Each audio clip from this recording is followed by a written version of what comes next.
Welcome to the Heal, Thrive, Dream podcast, where trauma survivors become healthy thrivers. Each month, we'll feature a theme in the trauma recovery and empowerment field. To promote your recovery, healing, and learning how to build dreams, here's your host, Karen Robinson, transformational coach and therapist. Hi, everyone. Welcome back to the Heal, Thrive, Dream podcast. Today, our guest is Miss Charlene Madden. And Charlene comes to us from British Columbia. She is both a female recovery coach and also a Reiki master. So Charlene, did I butcher that pretty bad? Did I get your name right? Did I get your No, you're good. No, fantastic. Help me out here. I'm a little tired today. That's okay. So go ahead and tell us a little more about you, your bio. I started getting involved in women's coaching and Reiki healing as a part of my own personal healing journey that I was on. I had been diagnosed with fibromyalgia probably about 12 years ago. And because of issues that I had with mental illness and my struggles, I was very hesitant to take any kind of medication.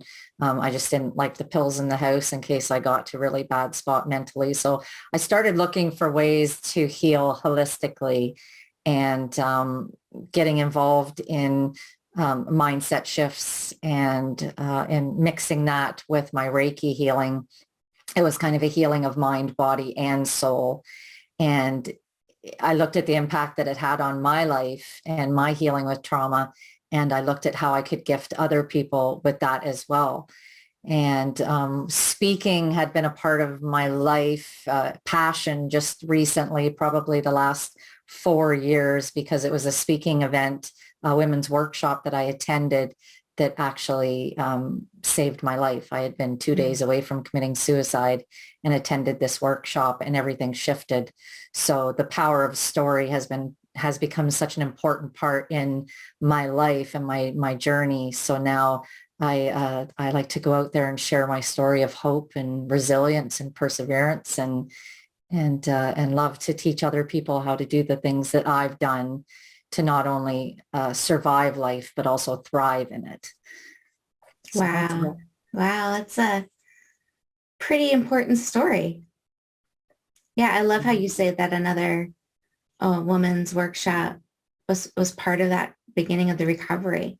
So 2 days from a suicide attempt, does that mean you had a specific plan, method, and all that ready to go? Yeah, when I actually showed up to the workshop, I had my hunting rifle in the backseat of my car. So I showed up on the Saturday morning of the workshop, and my plan was to go Monday morning. I had the location picked, the time, of course, Mondays. Who likes Mondays? So it seemed a pretty appropriate time to do it. And it was actually a location that an ex-partner that had just taken his life the year before, that was the location that he had taken his life at. So for me, it was the final, letting go place. So, but luckily I heard those stories, those speakers, and everything changed. So. Wow, that's pretty powerful. Yeah. So with what you are comfortable in sharing, because I know you've had a lot of trauma in your life, if you feel whatever is comfortable and safe for you to share today on how you got to such a desperate place, I think our listeners could really resonate with that, and that could be helpful and healing to them. But we don't do this at your expense. So only with what you're able and feel safe in sharing today. Well, I'm very comfortable talking about my story because like I said, I understand the power that story can have, and being able to talk about it is part of the healing journey in our lives, being able to share that experience. So for me, my story starts long ago. I was 3 years old when the story... And pause just 1 second. Let's do a trigger warning for people. So anyone with a history of, are we talking about sex abuse? Yes. With sex abuse, just be mindful that you may be triggered. So if you're a survivor, have your resources ready, your self-care bag. And if you're not in the space right now to hear this story, just come back to this podcast episode at a different time. So sorry to interrupt you. I just No, felt that's the okay. need to say Yeah, that. absolutely. Okay. All right. And go for it. So yeah, the story started when I was about three and a half. I was born the last child into the family. I had an older sister, 4 years older, and two half brothers that were twins that were 8 years older than myself. And I grew up with my mom and my dad. And my dad, unfortunately, was a pretty severe alcoholic. And when he drank, he got violent, and his violent outbursts generally directed at my half brothers, which weren't biologically his sons. So when I was 3 and a half, my mom made a difficult decision to not only leave the marriage, but to just take my brothers and go, because she knew my sister and I were safe as she thought with my dad. And off she went. And my dad was only about a week into looking after us, but being such a bad alcoholic, he knew he wasn't capable. And he contacted my maternal grandparents and asked if they would be willing to take us in. And my grandmother didn't skip a beat. She said, absolutely.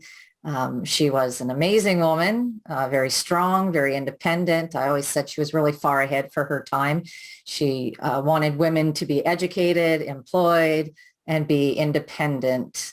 And I think those were a lot of the things that she didn't have as in her younger years. So she really strived for us to have that. And as wonderful as my grandmother was, I had my grandfather, and he was a pedophile. So at the age of 3 and a half, my sisters and I started experiencing weekly sexual abuse at my grandfather's hands.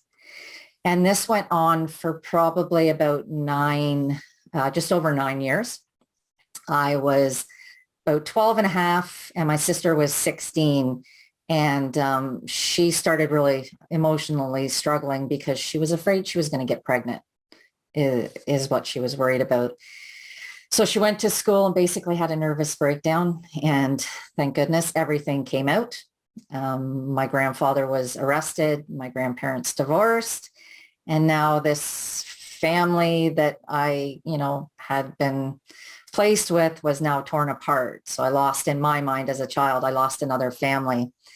And some of my anchor memories are, I remember sitting in the social worker's office and having her, kind of come around and, pat me on the back, hand on the shoulder and say, I just want you to know everything's going to be okay.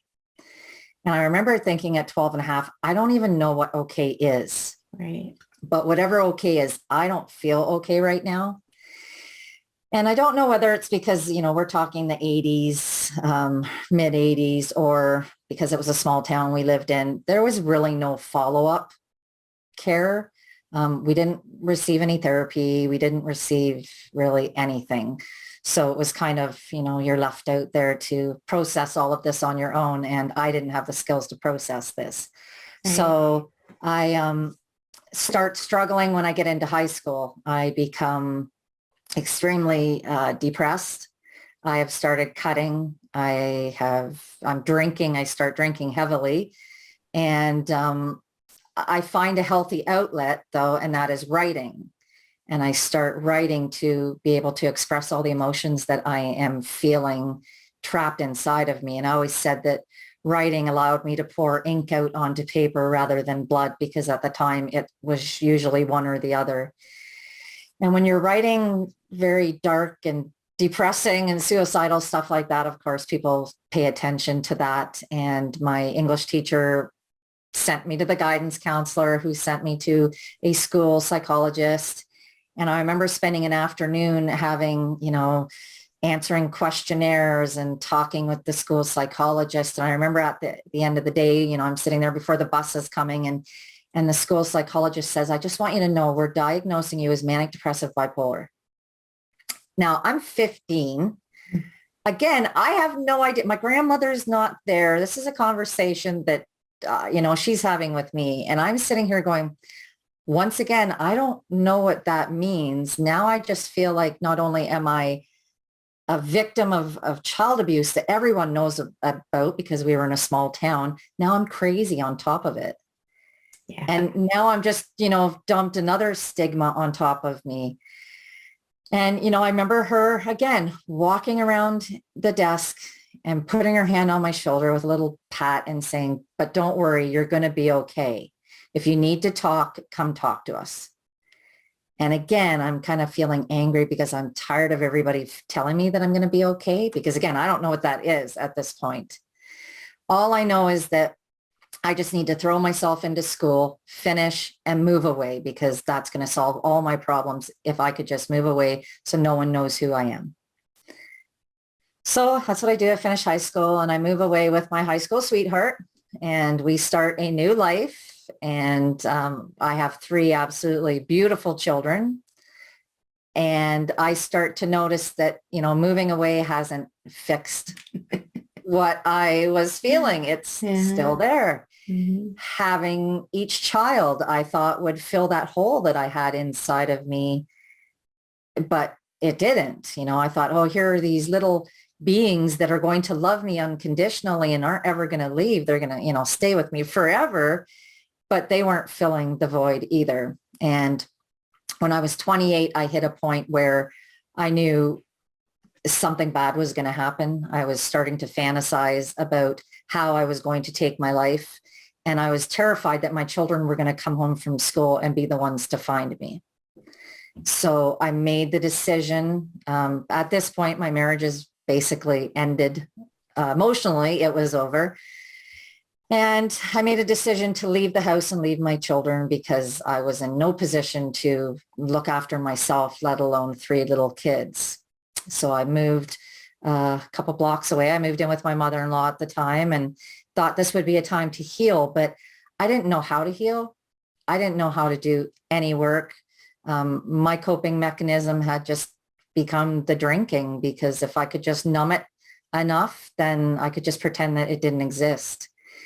And about a month after I left my husband, I met someone else and jumped straight into a relationship. And when they say that like attracts like, they're very correct on that. I met someone who had just left a relationship, who was an alcoholic himself, who had addictions, drug addictions. And on top of it, he was violent. So very early in the relationship, the domestic violence started. And I think I just felt like it was appropriate because I didn't feel like I deserved to be treated any better. So I just stayed and endured. And then after one really bad episode, he had left the apartment and I thought, I can't do this anymore. And I went and got all the medication that was in the medicine cabinet in the bathroom, and I took it all. And then I sat down to write the goodbye letters to my children.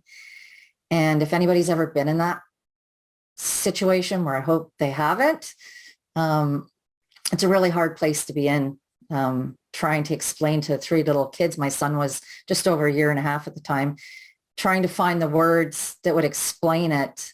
And as I'm sitting there, I'm realizing that I'm really doing the same thing to my children as my parents had done to me. And I'm recognizing that the generational trauma is just repeating itself. Mm-hmm. And I didn't understand that concept at the time, like deeply as I do now, but I knew I was doing the same things my parents had done. And this time it would be final. So I went to I called a cab. I went to the emergency room, and I was sitting at the admissions desk, and I just had said I've overdosed on pills, and I collapsed. And I woke up with tubes down my throat in a room. And my partner sitting beside me in the bed crying, about how sorry he was. And I remember the day after I got let out of the hospital, my mom called me because she had been notified of what had happened. And she said, I want you to move out west, because at the time I'm living in Ontario. And she says, I want you to move out west. We'll help you get on your feet, bring the kids, everything will be great. Now, and this is where I learned my running away, my geographical coping skills was from my mom, because she had moved out west. So again, generational patterns just repeat. So I thought, sure, that's a great idea. I moved across the country, but needless to say, it doesn't matter where you go. There you are. You're always there. And shortly after I moved, about 6 months later, my partner moved out as well, with the promises that life would be different and our relationship would be better and the abuse would not be happening. But of course, that wasn't true, and didn't take long for that to start happening again. And the relationship lasted for probably about 5.5, 6 years. Oh gosh, actually it was longer than that. It was probably 10 years. I forgot how long I've been out here. And then he came home, I remember, on July 1st, because it's Canada Day up in Canada on July 1st. Mm-hmm. And I remember him walking through the door and saying, I'm moving out. I've met someone else. We're done. And I was like, you're kidding me. Okay, now you're leaving me. Everyone always leaves me is the mentality that I have. And he moved out. And so now I'm left, I'm trying to pick up the pieces of that relationship ending and pretending again, because that's what I was a master at, is just pretending that everything was okay. And about 2.5 months after he had moved out, I was at work, working in a pub, because that was the industry I had worked in, because it made it very convenient to be an alcoholic when you're around other alcoholics, because they're not going to judge you. I remember a police officer walking in and asking if he could talk to me outside. And of course he knew me because he had been involved in one of our domestic disputes. And I go outside with them, and he informed me that they had received a call and that they had just found my ex-partner dead, that he had shot and killed himself. And at that moment, my world just kind of caved in on itself. I was devastated. I was devastated to have to tell my children, because he had raised them at that point for, geez, I guess it was 13 and a half years. He had been their dad. So now I was going to have to go and tell them that, and try to pick up the pieces for all of us. And I wasn't good at that, but I just threw myself into work and pretended everything was okay. And that worked for about a year. And I had received a life insurance policy from his death. And I realized, I decided to start getting help and was seeing a psychiatrist at the time. And I wasn't finding that I was making much progress. I was pretending like I was, because I wanted everybody to think that I was okay. And I remember I decided to buy a house, and she was so excited for me because I was making plans for the future. So that was a great sign for her. And I was sitting there, I remember the last visit we had, and I thought, you have no idea that my plans for the future are, I'm buying this house to leave as a legacy to my children, because I'm going to take my life. And I got the keys on September 26th of 2016. And I had made plans a month later to end my life. I needed a month to get in, get everything settled for my son. And then that was it. I had made the decision to end it all. I was tired of living with the hurt, the pain. It was just a hamster wheel that I wanted to get off of, and I couldn't see any other way at the time. So about a week before, I have a friend and coworker who says to me, hey, I want to go to this women's workshop, but I don't want to go by myself. Will you come with me? And I'm thinking, no, this is the last thing I want to do, because this is 2 days before my plan. And she's like, please don't make me go by myself. And I was like, okay, I'll go. Because for me, I was always looking out for everybody else, always taking care of everybody else's needs but my own. And I wanted everybody to think that I was okay. I didn't want anybody to know. And so I walked into that workshop on a Saturday morning. And as I was saying, I had the hunting rifle in the back seat. And I felt sick to my stomach when I walked through that door into the room, because it just seemed to emphasize that I was really somewhere I didn't belong in my mind. I was around women who were excited about their future, who were, making plans, and they just seemed like they had it all together. And for me, it just emphasized how broken and falling apart I was on the inside. So I sat down there and slapped a smile on my face and listened to the first, half of the day of the speakers. They're talking about finances, and I'm thinking that's not going to be an issue for me. Health and wellness, I'm thinking, I don't care about losing weight, because, it's not going to matter to me. And then in the afternoon, a lady gets up on stage, and she is bald as a baby's butt. She has alopecia, which means she's lost all of her hair. And she talked about her struggles of not loving herself, and how her life had changed when she learned that really all that mattered in her life was that she truly loved herself. And as I'm listening to her talk, I can hear this little voice in the back of my head. And it says, well, what about you? And I think to myself as I'm sitting there listening to her, and I'm like looking at her going, here's someone who probably has all the excuses in the world not to love themselves, because she feels like she's not perfect, like we think we're supposed to be as women. And she's up here loving herself. Like, how different could my life be if I loved myself, if I stopped trying to fill that void of everyone else's love with my own, if I filled my own cup to overflowing. And I kind of just brushed it off and went on to the next speaker. And it's a woman who gets up on stage and she starts talking about living with mental illness and depression. And I'm like sitting there going, you're kidding me, right? It's getting hotter and hotter. I'm like, looking around, and she talked about how her life had changed when she stopped fighting with her mental illness and depression, when she accepted it as being, this is part of me and I love me. So I have to love this part of me. I don't have to like it, right? But I have to love and accept it, that this is part of me, and give myself grace. And again, I'm sitting there and I can hear that little voice in the back of my head going, and what about you? Mm. And I'm like, well, yeah, how different could my life be if I just stopped trying to fight against the dark, and just say, okay, and embrace it as being a part of me.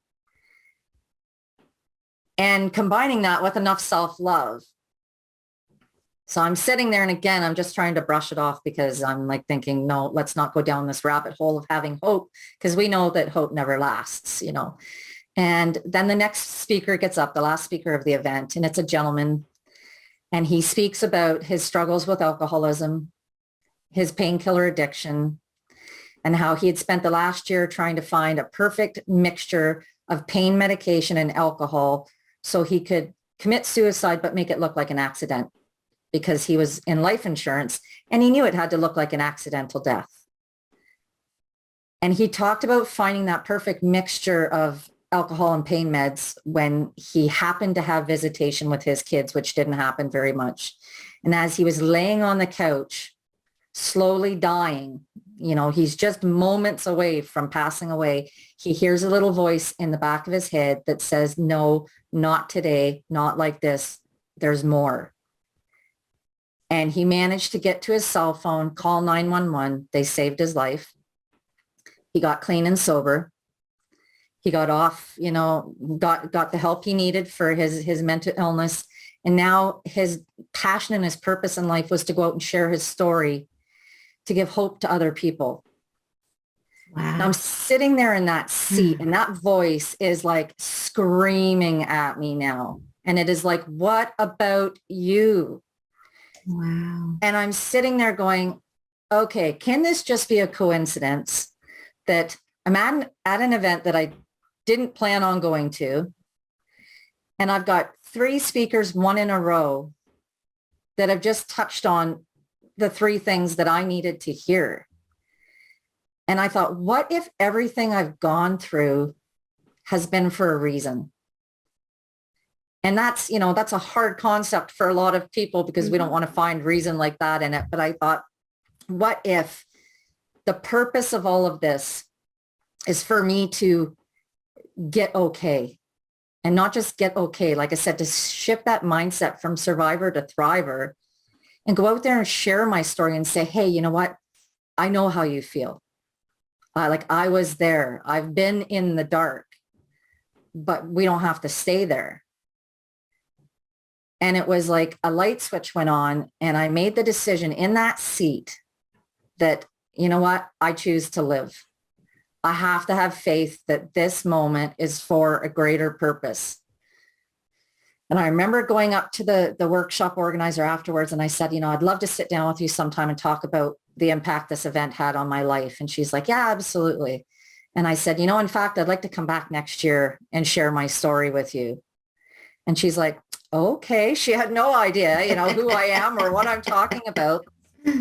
So I left that event. I contacted a good friend of mine, and I said, I need you to meet me and take all of my guns And he's like, okay. Now, he was also a really good friend of my ex-partner, so he may have thought that that's what it was about, not really anything. I contacted my boss, who I was really close with at the time, and I said, I need you to take all of my pain medication, which I had been on because of my fibromyalgia. And he's like, yeah, absolutely, no problem. If you need it, you just call me. And I said, I'm not going to need it, you know. And that's a strong statement. yeah, well, it was like, I knew it had to be, it was all about choices, right? And I knew I had to make that choice that, you know what, this can no longer be, you know, like that was the easy choice to make. You know, some of the other choices that followed weren't necessarily so easy, but so yeah, so I made a decision. And I mean, and that it sounds so simple when you say it. And, you know, and I've had people go, you know, even women that I work with now, they're like, it can't be that easy. And I'm like, it is. Change starts with a decision, but you have to make that decision. Like, because, and not, you know, not give yourself an out. Like, this is a decision. I'm making it. Let's go.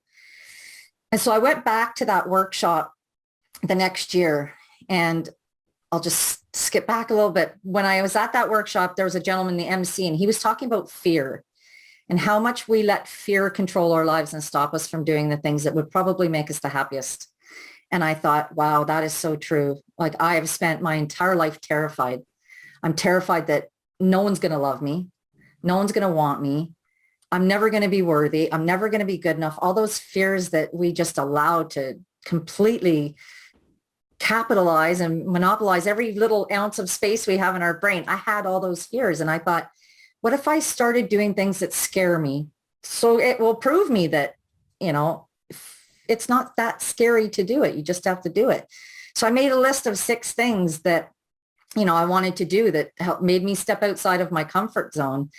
And one of them was publish my book of poetry. And that was all the writing that I had done as my coping mechanism through my, you know, teenage years and my early adulthood, because to me, that was my ultimate opening up my heart and saying, this is me. This is the messed up, broken person that I was. And I want to share that with you.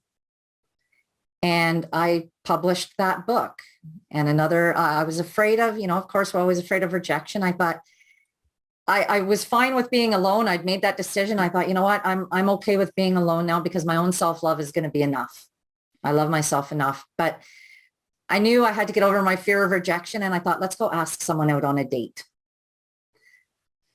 So that was in October. I asked someone out on a date. We went out on our first date in December. And then we ended up getting married in the following August. So the first date worked out really well. So I got over doing these things and stopped letting fear control me. And sharing my story was a part of that. My fear of judgment of what people would think if I shared my story. And I went back that next year and I spoke at that workshop, and I poured my heart out on how important story is in letting people know that they're not alone and that other people are experiencing these same things. And I mean, I knew people had been abused as a child. I knew people suffered through domestic violence. I knew, you know, people suffered from mental illness. I knew all these things. But to have people stand there and be so raw and authentic and just pour their hearts out is what created the impact for me. And so that's why for me, being able to do that as well was so important. And I remember before I got off the stage, I said, my goal now in sharing my stories is just to reach out and touch someone. And I said, and if I can just save a life, for the life that, you know, I had felt that I hadn't been able to save with my ex-partner at the time. I said, if I could just reach out there and save one person's life, then everything I have experienced and gone through has been worth it. And I remember getting off the stage and walking out, getting ready to walk out the back door and having a woman come up to me and say, you know how you wanted to save a life? I just want you to know today you did. And she turned and walked away. That's all she said. And I was like, and I always say every time I'm doing an interview, I get goosebumps every time I tell that, because I realize the impact. And my first thought, you know, of course, was, oh my gosh, that's fantastic. My second thought was, let's go get another one, right? Like, let's go save another life. It's like, okay, we know the impact. So yeah, we saved one. Let's go save some more. And so now that's my passion and my purpose, is to go out there and like I said, I created my own coaching business so that I can, bring women in to, to work with, so that if they're experiencing some of the same things, it's like, okay, that was them. Where do we want to go now? Let's focus forward. So, and just being able to go out and share my story on platforms like this and other speaking opportunities. So it's just out there to save lives. So I'm blown away. Not only do you have the perfect recipe for disaster, abuse, domestic violence, mental health issues, addictions, suicide, disaster, but you also got this gift to speak. I don't know if anyone's told you how eloquent you speak. Oh, thank eloquently. Like your story is very, very powerful, and the way you're able to tell it, and even the way you told about the past speakers and how each of them left an imprint on you, and then, okay, now you've imprinted somebody else when you spoke, but now doing podcasts, there's people that you're helping that you'll never know. You'll never know how many. And that's perfect. I'm like, I don't need to know. I just, I know. Right. So, yeah. So I encourage you to keep booking podcasts, and I want to know the name of your book of poems, because you're very humble. You're not like, this is an opportunity, a platform to say what you've published too. So, people can purchase what you've worked so I know hard everybody's I quite often ask, so where can we find your book? Are you on Amazon? And I'm like, no, I self-published the book, and I had a stack sitting in my closet for many years, because to me, I did it for myself more than I did it for any other reason. But I do have the book. I actually just put it on my website 2 days ago, because someone was like, I want to buy your book. You need to have it somewhere I can buy it. So Yes, I put it on my website. So the book is called Evolution of Spirit. Is the name of the book. And my website is Ascension Wellness Studio. Ascension Wellness Studio. Right. Okay. So. And this is your book of poetry. Are you going to publish more? I am working on a memoir, like an autobiography right now. So that one's, I've been busy. Like we were saying, 2022 has been a busy year so far. So, but my goal is to have it published in 2022. So because it sounds strange, but the last 4 digits of my phone number as a child were 2022. Oh. So to me, it's the universe's nudge to go, all right, this is your year to get that book out. So yeah. And when it's done or nearly done, let us know, because we can go back and put it in the show notes, because podcast episodes are, evergreen. Like, so you never know when someone will listen to it and be blessed by your book, by your story. This is really powerful. Thank you. All right. So I feel like we could talk for 3 hours. I'm trying to think what would be a great follow-up question, because you did such a great job with your story. But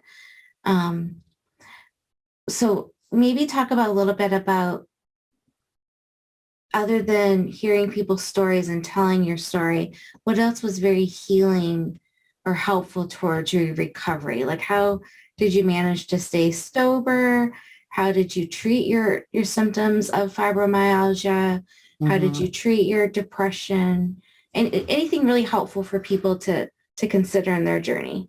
My 100% sobriety is relatively new. That was my 2022, again, commitment to myself was, when I got married, my husband has been sober for almost 20 years when we got married. So I knew eventually that was something I was going to do anyway, not because of him, but because I knew I needed to. I had cut down to a couple beers a week, but I knew I wanted to just eliminate it whatsoever. But that's relatively new. But for me, the first thing for healing was, and this is something I work with my ladies on, is I had to be radically honest with myself. And I think that was the first thing that really started to impact my life, because I had to look at the fact that where I was my responsibility.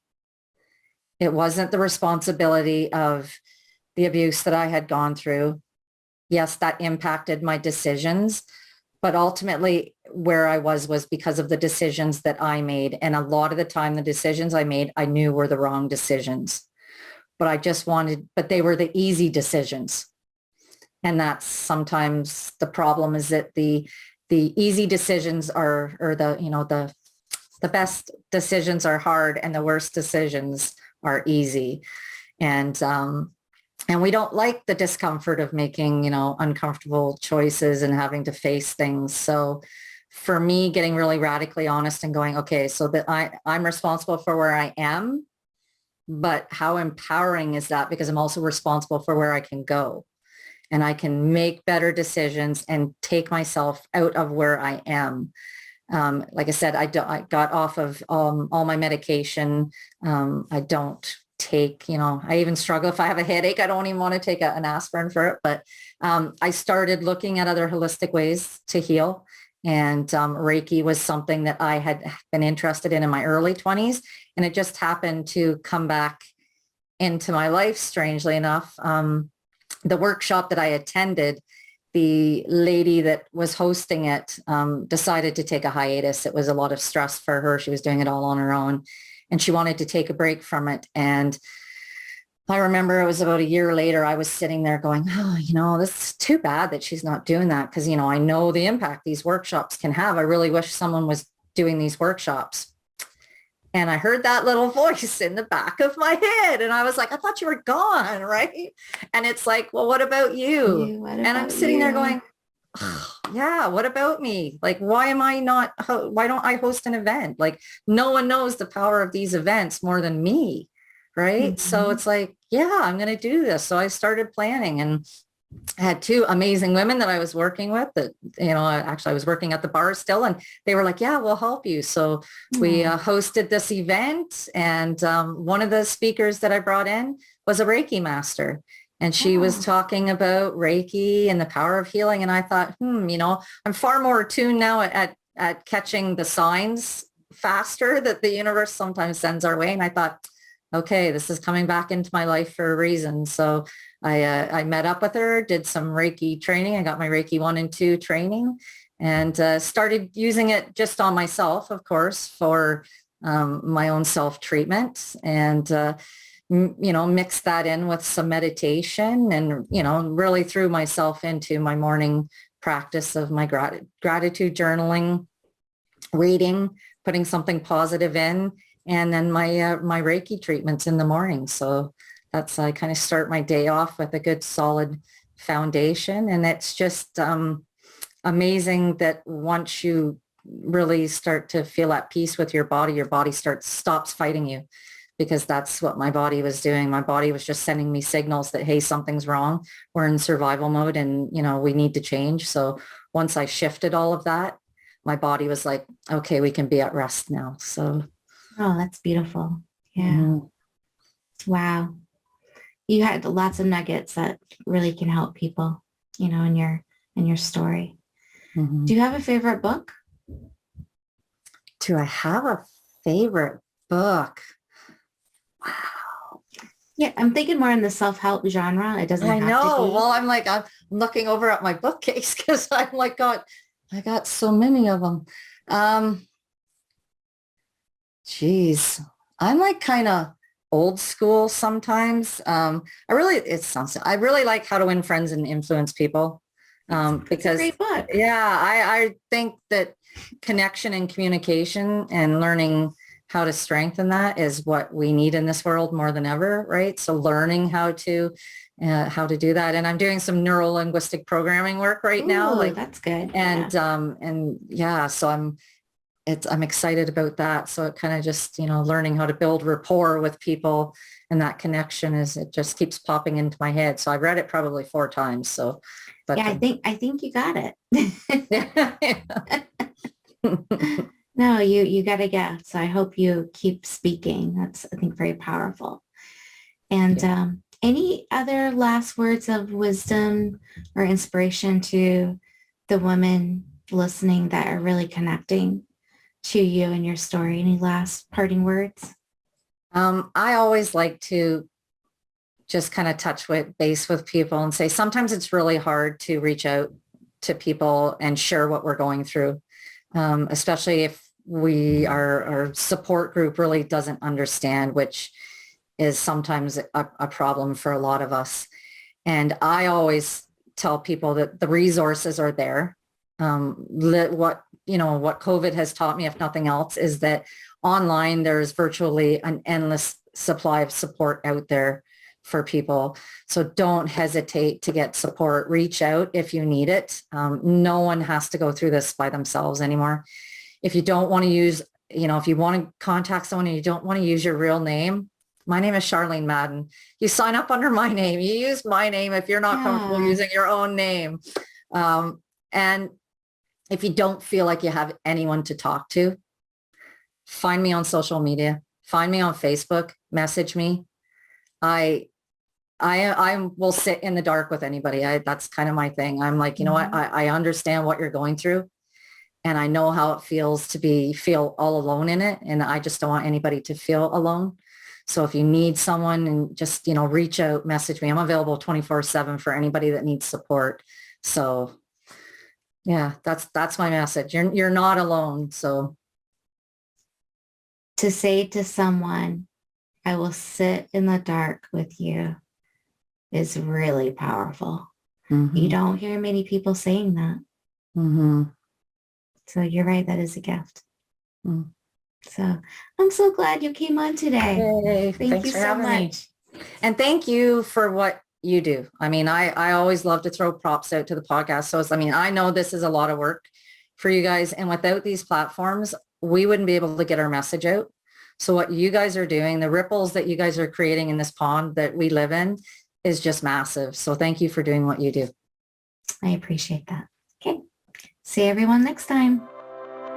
Thank you for listening in today. Please join us next week, same day and time. Also, I would love for you to check out my website, healthrivedream.com.